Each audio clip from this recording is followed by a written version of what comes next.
егер бүкіл адамзаттың тәлім тәрбие үлгілерінің жиынтығын шалқып жатқан телегей теңіз десек, теңізді жан жағынан толықтырып, молықтырып тұратын арналы өзендер, арынды дариялар секілді сан түрлі халықтың әлемдік рухани теңізге қосар өз үлесі бар.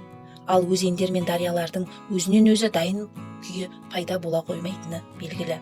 Оларды құрайтын тұнба бастаулар, мөлдір бұлақтар бар бас жағында. Ол отбасының, ата-ананың тәрбиесі.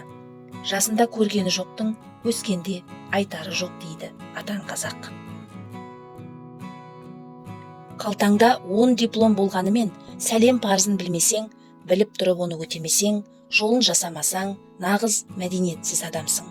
Мәдениетті болу, қаздиып қатып киініп, шіреніп машина мініп, шікірейіп қызметкер болу емес. Мұның бәрі көз алдар сыртқы қабық қана.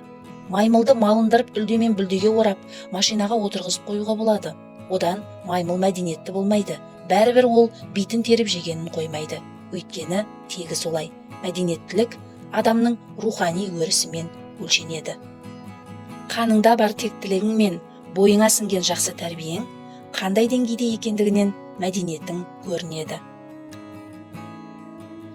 Кейбіреулер байлығына, билігіне, мансабына масаттанып, тойғанды көтере алмай тоқыраңдап асып-тасып жүреді.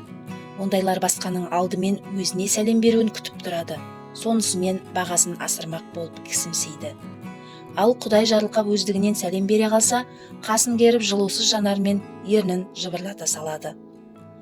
Біреу аспандап көкте жүргендей болады, бірақ басы жерде.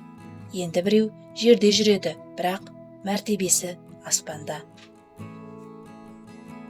Байлық та, мансап пен билікте өтпелі екенін пенде пақыр түсінбей-ақ келеді. Билік пен байлықты мұрат көріп паңданған өресі төмен, парықсызды, дәулет бітсе жаманға сәлем берер жеңімен деп мінеген екен Майлықожа жырау. Кісінің көңілін көтеріп, қабағын ашу, жылы лебізбен жанын жадырату адамгершілік қасиет.